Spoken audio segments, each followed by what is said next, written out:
तो आज इस वीडियो में हम बात करेंगे अगर किसी भी जातक के लगन चार्ट में गुरु 12वें घर में वक्री होकर बैठे तो क्या रिजल्ट दे सकते हैं। देखिए, वैसे तो गुरु 12वें घर में काफ़ी ज़्यादा शुभ ग्रह है तो काफ़ी बार अच्छे ही परिणाम देता है। लेकिन ये जातक को बहुत ज़्यादा पैसे के प्रति लालची नहीं बनाता और काफ़ी ज़्यादा उदार बना देता है। और यहाँ जब गुरु वक्री हो 12वें घर में, तो 12वें घर में गुरु का वक्री होना एक तो खर्चों को काफ़ी ज़्यादा बढ़ा सकता है और आपकी जो घर की जो खुशियां हैं उनको ये कम कर सकता है, घर के सुख को कम कर सकता है। इसके अलावा आपका जो उदार स्वभाव है उसमें थोड़ी बहुत कमी जरूर आती है। इसके अलावा रिलेशनशिप को लेके ये कुछ इश्यूज दे सकता है, फॉरेन सेटलमेंट को लेके कुछ इश्यूज जरूर दे सकता है।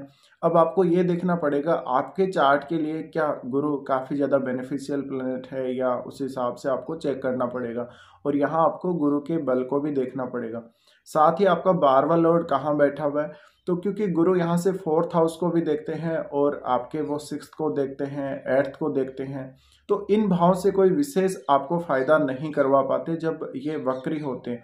इसके अलावा कोई ना कोई आपको देवीय सहायता या कोई गॉड का सपोर्ट जब वो रहता है तो वो सपोर्ट आपके जीवन में कभी कभी कम हो जाता है। तो आपके जीवन में कोई अगर बाधा आती है और आप जब भगवान का स्मरण करते हैं या अपने जो भी आप अपने इष्ट का स्मरण करते हैं तो उसकी सहायता कभी कभी आपको पूरी तरह से नहीं मिल पाती।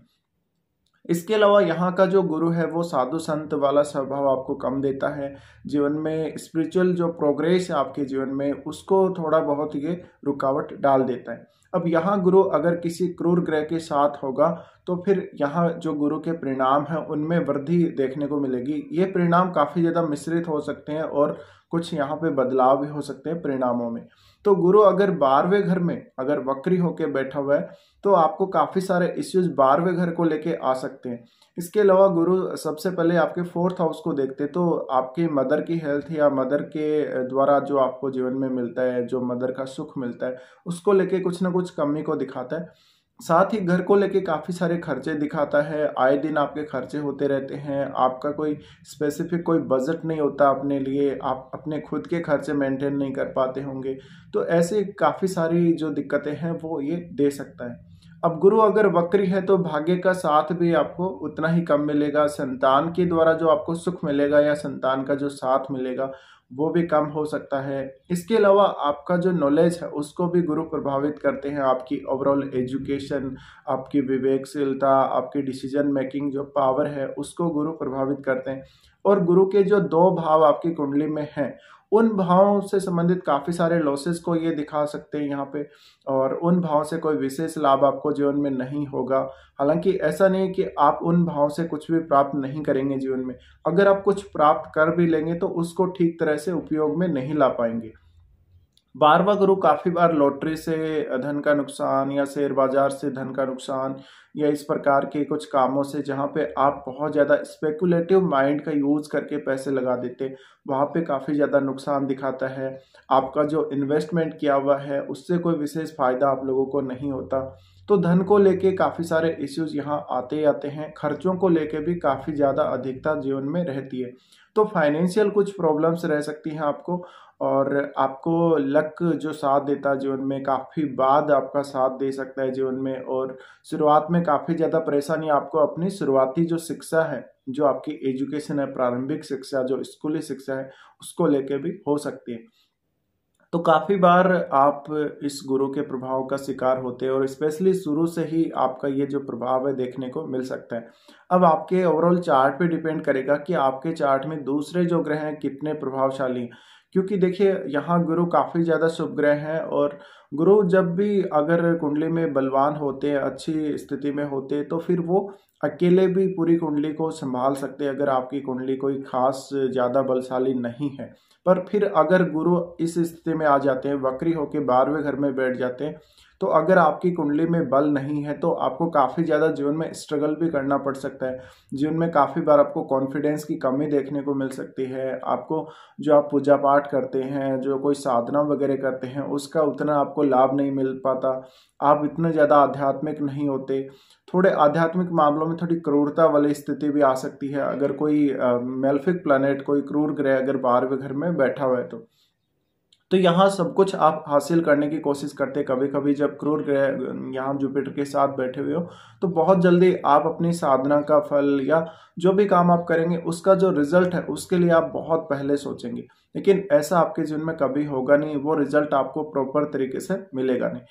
यहाँ अब गुरु देखते हैं छठे घर को, तो जब वो छठे घर को देख रहे होते काफी सारा स्ट्रगल दे सकते हैं आपको, काफी सारे आपको प्रॉब्लम्स दे सकते हैं हेल्थ की। इसके अलावा आपको अपना जो डेली रूटीन है उसको संभालने में काफी परेशानी होती होगी, अपना ऑफिस का काम आपको संभालने में काफी दिक्कत आएगी और काफी बार आपके झगड़े या कुछ ऐसे इश्यूज आ सकते हैं अपने कलीग्स के साथ।